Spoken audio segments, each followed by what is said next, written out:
JCB ಹಚ್ಚಿ ಎಲ್ಲ ಮಾಡಿ ಪ್ರಯತ್ನ ಮಾಡಿದ್ರು ಆ ಕೆರೆಗೆ ನೀರು ತುಂಬಿಸೋದು ಆಗಲಿಲ್ಲ. ಅವಾಗ ಇವರೆಲ್ಲರೂ ಕೂಡಿ ಒಂದು ಯಾವ್ದಾರ ಒಂದು ವ್ಯವಸ್ಥಿತವಾದ ಯೋಜನೆ ಮಾಡ್ರಿ ಅಂತ ಹೇಳಿ ನನಗೆ ಅತ್ಯಂತ ಕಳಕಳಿಯಿಂದ ಮನವಿ ಮಾಡಿಕೊಂಡಾಗ ನಾನು ಇಲಾಖೆ ಅಧಿಕಾರಿಗಳು ಇಲ್ಲಿ ಬಂದು ಈ ಒಂದು ಸ್ಪಾಟ್ ನೋಡಿ ಇವತ್ತ ಗುತ್ತಿ ಬಸವಣ್ಣ ಏಕ್ ನೀರಾವರಿ ಕಾಲುವೆಯಿಂದ ಇವತ್ತ ಬೆನ್ಕೋಟಿ ಹಳ್ಳಕ್ಕೆ ಇದು ಕನೆಕ್ಷನ್ ಕೊಡಬೇಕು. ಬೆನ್ಕೋಟಿ ಹಳ್ಳದಿಂದ ಇವತ್ತು 278ಕ್ಕೆ ವಿಸ್ತಾರ ಹೊಂದಿರುವಂತ ಬಬಲೇಶ್ವರ ಕೆರೆಯನ್ನು ತುಂಬಿಸಬೇಕಂತ ಅನ್ನುವ ಒಂದು ಯೋಜನೆಯನ್ನು ರೂಪಿಸಿ ಸರ್ಕಾರಕ್ಕೆ ಇವತ್ತ ಇದು ಪ್ರಸ್ತಾವನೆ ಸಲ್ಲಿಸಿದಾಗ ಸನ್ಮಾನ್ಯ ನಮ್ಮ ಮುಖ್ಯಮಂತ್ರಿಗಳಾದ ಸನ್ಮಾನ್ಯ ಸಿದ್ದರಾಮಯ್ಯನವರು, ಸನ್ಮಾನ್ಯ ನೀರಾವರಿ ಸಚಿವರು ಮತ್ತು ಉಪಮುಖ್ಯಮಂತ್ರಿಗಳಾದ ಸನ್ಮಾನ್ಯ DK ಶಿವಕುಮಾರ್ ಅವರು ಇವೆಲ್ಲ ಕಾಮಗಾರಿಗಳಿಗೆ ಇವತ್ತು ಮಂಜೂರು ಕೊಟ್ಟಿದ್ದು ನಿಮ್ಮೆಲ್ಲರ ಪರವಾಗಿ ಮೊದಲನೇದಾಗಿ ಅವ್ರಿಗೆಲ್ಲರಿಗೆ ನಾನು ಅಭಿನಂದನೆ ಹೇಳಕ್ ಬಯಸ್ತಾ ಇದ್ದೀನಿ. ಬರೀ ಬಬಲೇಶ್ವರ ಕೆರೆಗೆ ಬಂದ ಅಷ್ಟೇ ಅಲ್ಲ, 278 ಎಕರೆ ಇರುವಂತ ಈ ಕೆರೆಗೆ ನೀರು ತುಂಬಿಸುವ ಯೋಜನೆ ಇರಬಹುದು. ಇವತ್ತು ಬಹುದಿನಗಳ ಮೋಟಗಿ ಕೆರೆ ನೀರು ತುಂಬಿಸುವಂತ ಯೋಜನೆ ಇದ್ದಿದ್ದಿಲ್ಲ, ಕುರ್ದಾಳ ಕೆರೆಗೆ ಇದ್ದಿದ್ದಿಲ್ಲ, ಹಂದಿನೂರು ಕೆರೆಗೆ ಇದ್ದಿದ್ದಿಲ್ಲ. 54 ಎಕರೆ ವಿಶಾಲವಾಗಿರುವಂತ ಆಲ್ಮೇಲ್ ಕೆರೆಗೆ ಇವತ್ತು ಕುಡಿ ನೀರಿನ ವ್ಯವಸ್ಥೆ ಪೂರ್ತಿ ಆಲ್ಮೇಲ್ ಊರಿಗೆ ಕೆರೆಯಿಂದ ಇವತ್ತು ಕುಡಿ ನೀರಿನ ವ್ಯವಸ್ಥೆ ಅದ. ಅದಕ್ಕೂ ಸಹಿತ ನೀರಿನ ಸೋರ್ಸ್ ಇದ್ದಿದ್ದಿಲ್ಲ.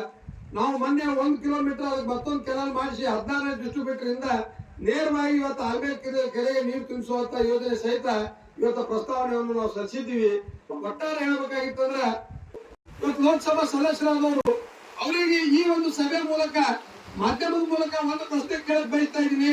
ಮೇಲಿಂದ ಮೇಲೆ 1,20,000 ಕೋಟಿ ರೂಪಾಯಿ ನಾ ಬಿಜಾಪುರ ಜಿಲ್ಲೆಗೆ ತಂದಿದ್ದೀನಿ ಅಂತ ಮೇಲಿಂದ ಮೇಲೆ ಸನ್ಮಾನ್ಯ ಲೋಕಸಭಾ ಸದಸ್ಯರು ಹೇಳ್ತಾರೆ. ನಾವು ಒಂದು ಬರೀ 1,20,000 ಕೋಟಿ ತಂದಿನಿ, 1,20,000 ಕೋಟಿ ಸೋಲಾಪುರ ಬಿಜಾಪುರ ರೋಡ್ ನಂತರ ಅದ್ರಾಗೆ ಹೇಳಿದ್ರೆ ಹಾಗೆ ಲೆಕ್ಕ, ಆ ಲೆಕ್ಕ ನಂದ್ರಾಗೆ ಬರ್ಕೊಂಡ್ರೆ ಅದು ತಪ್ಪಾಗ್ತೈತೆ. ಅದಕ್ಕೆ ನೀವು ಸಿಂದಗಿ ಮತಕ್ಷೇತ್ರಕ್ಕೆ ಪ್ರತಿಯೊಂದು ಚುನಾವಣೆಯಲ್ಲಿ 13,000, 15,000, 20,000 ಹೆಚ್ಚಿನ ಮತಗಳು ಬಿಜೆಪಿಗೆ ನಿಮಗೆ ಹಾಕ್ತಾರೆ ಜನ. ಇಲ್ಲಿ ಪ್ರಶ್ನೆ ಎರಡನೇ ಪ್ರಶ್ನೆ ಏನಂತಂದ್ರ ಇವತ್ತ ದೇವಳಗಾಂವ ಸೇತುವೆ ಮೇಲೆ ನಿಂತು ಸನ್ಮಾನ್ಯ ಮಾಜಿ ಶಾಸಕರಾದ ರಮೇಶ್ ಪೂಸ್ತೂರ್ ಅವರು ಮತ್ತು ರಮೇಶ್ ಚಿಗಜಿಣಗಿ ಅವರು ಒಂದು ಹೇಗೆ ಹೋಗಿ ರೋಡ್ ಮಂಜೂರು ಮಾಡಿಸ್ತೀವಿ ಅಂತ ಭೇಟಿ ಕೊಟ್ಟಿದ್ದು ತಮ್ಮ ಗಮನಕ್ಕೆ ಬಂದಿರಬಹುದು. ನಾವೊಂದು ಇಬ್ಬರಿಗೆ ಕೇಳಕ್ ಬಯಸ್ತಾ ಇದ್ದೀನಿ. 12 ವರ್ಷ ಜನ ನಿಮ್ಗೆ ಅವಕಾಶ ಕೊಟ್ಟಿದ್ರು, ಬೆಂಗಳೂರು ತಿರುಗಾಡಿದ್ರೆ ಆ ರೋಡ್ ಮುಗಿದೋಗ್ತಿತ್ತು, ಜೈಲಿಗೆ ಹೋಗ್ಬಿಟ್ಟಾಗ್ತಾವ್. ಅವ್ರು ಎದಕ್ ಜೈಲಿಗೆ ಹೊಟ್ಟಾರ? ಸುಮ್ಮನೆ ದುಡ್ಡು ಖರ್ಚು ಮಾಡ್ಕೊಂಡು ಸಮಯ ಹಾಳು ಮಾಡ್ಕೊಂಡು ಜೈಲಿಗೆ ಹೋಗೋದು ಬೇಡ, ನೀವು ಹೈರಾಣ ಆಗೋದು ಬೇಡ. ಜನ ನಮ್ಗೆ ಸೇವೆ ಮಾಡೋ ಅವಕಾಶ ಮಾಡಿಕೊಟ್ಟಾರ. ನಾನು ಇವತ್ತ ದೇವಳಗಾಂವ ಸೇತುವೆಯನ್ನು ಮಾಡಿಸ್ತೀನಿ, ದೇವಳಗಾಂವದಿಂದ ಆಲ್ಮೇಲ್ ತಕ ಅತ್ಯಂತ ನಿಮ್ಮೂರಿಗೆ ನೀವು ಉತ್ತಮವಾದ ರಸ್ತೆ ಮಾಡ್ಕೊಡಕ್ಕಾಗಿಲ್ಲ. ಇಡೀ ಮತಕ್ಷೇತ್ರಕ್ಕೆ ಏನ್ ಮಾಡ್ಕೊಳಕ್ ಸಾಧ್ಯ ಐತಿ? ಆಲ್ಮೇಲಿಂದ ದೇವಳಗಾಂವಕ್ಕೆ ಹೋಗ್ಬೇಕಾದ್ರೆ 1 ಗಂಟೆ ಬೇಕು, 1 ತಾಸು ಬೇಕು. ನಾ MLA ಆಗಿ 2 ವರ್ಷ ಆಯ್ತು.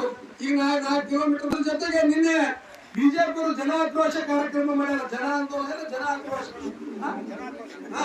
ಸನ್ಮಾನ್ಯ ರಮೇಶ್ ಚಿಗಜಿಣಗಿ ಅವರು 1983ರಲ್ಲಿ ನಾನು ಮಿನಿಸ್ಟರ್ ಇದ್ದಾಗ ಬಾಟ್ಲಿಂಗ್ ಹಗರಣ ಆಗಿತ್ತು.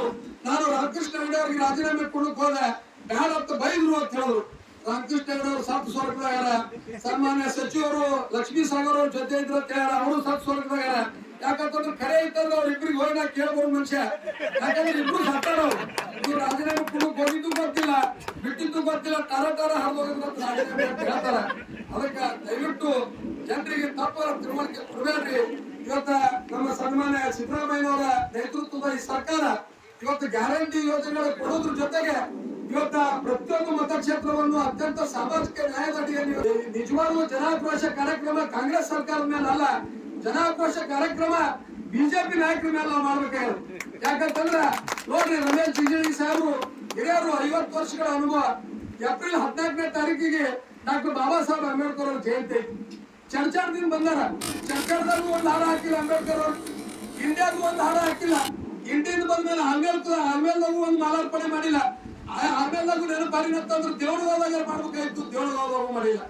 ನೀವು ಲೋಕಸಭಾ ಸದಸ್ಯರ ಒಬ್ಬ ಜನಪ್ರತಿನಿಧಿ, ಈ ದೇಶಕ್ಕೆ ಸ್ವಾತಂತ್ರ್ಯ ಕೊಡುವ ನಿಟ್ಟಿನಲ್ಲಿ ಡಾಕ್ಟರ್ ಬಾಬಾ ಸಾಹೇಬ್ ಅಂಶ ನೀಡಬೇಕು, ಸಲಹೆ ಕೊಡಬೇಕು, ಸೂಚನೆ ಕೊಡಬೇಕು.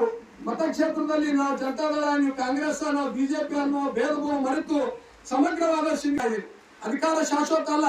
ಅಧಿಕಾರದಾಗ ಇದ್ದಾಗ ನಾವು ಮಾಡುವ ಜನಪರವಾದ ಕೆಲಸಗಳು ಶಾಶ್ವತ. ನಮ್ಮ ಪುತ್ತೂರು ನಾಯಕ ಕಲ್ತವಲ್ಲ, ಓದ್ದವಲ್ಲ, ಬಿಟ್ಟವಲ್ಲ. ಮಹಾತ್ಮಾತಿಗೊಮ್ಮೆ ನನ್ನ ಕಡೆ ನೋಡ್ತಾನೆ MC ಮರುಗುಳಿ ಎತ್ತಾನೆ, ನನ್ನ ಕಡೆ ನೋಡ್ತಾನೆ MC ಮರುಗುಳಿ ಎತ್ತಾನೆ. ಅಶೋಕ್ ಮರುಗುಳಿ ಅಲ್ಲಕ್ಕೆ ಬರ್ಲಾಗ್ಯದ ಅವ್ರಿಗೆ. ಯಾಕ MC ಮರುಗುಳಿ ಬಡಬಡಿಸ್ತಾನೆ ಅಂದ್ರ ನಮ್ಮ ತಂದೆಯವರು ಮಾಡಿದಂತ ಶಾಶ್ವತವಾದ ಕಾರ್ಯಗಳು. ಇವತ್ತು ಗುತ್ತಿ ಬಸವಣ್ಣ ಏತ್ ನೀರಾವರಿ ಆಗಿರ್ಬೋದು, ಸಿಂದಗಿ ಕುಡಿ ನೀರಿನ ಯೋಜನೆ ಆಗಿರ್ಬೋದು, ಆಮೇಲೆ ತಾಲೂಕು ಕೇಂದ್ರವನ್ನು ಘೋಷಣೆ ಮಾಡಿದಾಗಿರ್ಬೋದು, ಆಮೇಲೆ ತೋಟಗಾರಿಕೆ ಕಾಲೇಜ್ ಮಂಜೂರು ಮಾಡಿದಾಗಿರ್ಬೋದು, ಹಲವಾರು ಶಾಶ್ವತವಾದ ಯೋಜನೆಗಳು ಕೊಟ್ಟಾರ. ಸಾಮಾನ್ಯ ಎಂ ಬಿ ಪಾಂಡ್ರು ಮೊನ್ನೆ ಕನ್ಯಾಗ ಬೊಮ್ಮನಾಳೆ ಹೇಳಕತ್ತಿದ್ರು. ಒಬ್ಬ ನಿರೂಪಣೆ ಮಾಡೋ ಅಧ್ಯಕ್ಷರಾದ ಸನ್ಮಾನ್ಯ MC ಮುನ್ಗುಳರ್ ಅಂದ ನನಗೆ. ಅಶೋಕ್ ಮುನ್ಗುಳೆ ಅವನು ನೆನಪೇ ಆಡ್ಯಾರ. MC ಮುನ್ಗುಳರ್ ಕೂಡ ಎಂ ಬಿ ಪಾಂಡ್ರ ಬಗ್ಗೆ ಕೂತಿದ್ರು. ಅಶೋಕ್ ಇದೊಂದು ಪಿರಿಯಡ್ MC ಮುನ್ಗುಳಕ್ಕೆ ಹೋಗುದು, ನೆಕ್ಸ್ಟ್ ಪಿರಿಯಡ್ ನೀನು ಹೆಸರು ಕೊಡ್ತಾ. ಯಾಕಂತಂದ್ರ ಜನಮನದಲ್ಲಿ ಜನರ ಹೃದಯದಲ್ಲಿ ಹೋಗ್ಬೇಕಾಗಿತ್ತಂದ್ರೆ ತಪಸ್ ಮಾಡ್ಬೇಕು. ಬರೇ ನಾವು ಪ್ರಚಾರ ಮಾಡಿದ್ರು ಅದನ್ನ ತಪಸ್ ಮಾಡ್ಬೇಕು. ಚುನಾವಣೆ ಗೆಲ್ಲಬೇಕಾದ್ರೂ ತಪಸ್ ಮಾಡ್ಬೇಕು. ಜನರ ಮನಸ್ಸಿನಾಗ ಹೋಗ್ಬೇಕಾಗಿತ್ತಂದ್ರು ನಾವು ತಪಸ್ ಮಾಡ್ಬೇಕು. ಹಾಗೆ ನಮ್ಮ ತಂದೆಯವರು 40 ವರ್ಷಗಳಿಂದ ಇವತ್ತು ಅವ್ರು ತಪಸ್ ಮಾಡ್ಯಾರ ಅಂತೇಳಿ ನಿಮ್ಮೆಲ್ಲರ ಸಹಕಾರ, ನಿಮ್ಮೆಲ್ಲರ ದುಡಿಮೆ, ನಿಮ್ಮೆಲ್ಲರ ಪ್ರಯತ್ನ ನಮ್ಮ ಮನೆತನ ಮೇಲೆ, ನಮ್ಮ ಪಕ್ಷದ ಮೇಲೆ ನೀವು ಇಟ್ಟಿರೋಂತೇಳಿ ನಾ ಈ ಭಾಗದ ಶಾಸಕನಾಗಿ ಆಯ್ಕೆ ಆಗಿನಿ. ಅದಕ್ಕೆ ಇಂಥ ಯೋಜನೆಗಳು ನಿರಂತರವಾಗಿ ಇನ್ನೂ ನನಗೆ 3 ವರ್ಷ ಕಾಲಾವಧಿ ಐತಿ. ಇವತ್ತ ಇಂಥ ಮಳೆ ಗಾಳಿಯಲ್ಲಿ ಸಹಿತ ಈ ಕಾರ್ಯಕ್ರಮಕ್ಕೆ ಆಗಮಿಸಿ ಶೋಭೆ ತಂದು ಈ ಕಾರ್ಯಕ್ರಮಕ್ಕೆ ಯಶಸ್ವಿ ಕಾರ್ಯಕರ್ತರಾದ ಈ ಭಾಗದ ಎಲ್ಲ ರೈತಾಪಿ ಜನರಿಗೆ ಮತ್ತು ವಿಶೇಷವಾಗಿ ನಮ್ಮ ಎಲ್ಲ ಮಾಧ್ಯಮದ ಸ್ನೇಹಿತರಿಗೆ, ಪಕ್ಷದ ಕಾರ್ಯಕರ್ತರಿಗೆ, ಇಲಾಖೆ ಅಧಿಕಾರಿಗಳಿಗೆ ಮತ್ತೊಮ್ಮೆ ನನ್ನ ಕೋಟಿ ನಮನಗಳನ್ನು ತಿಳಿಸಿ ನನ್ನ ಮಾತು ಮುಗಿಸ್ತೀನಿ. ಜೈ ಹಿಂದ್, ಜೈ ಕರ್ನಾಟಕ.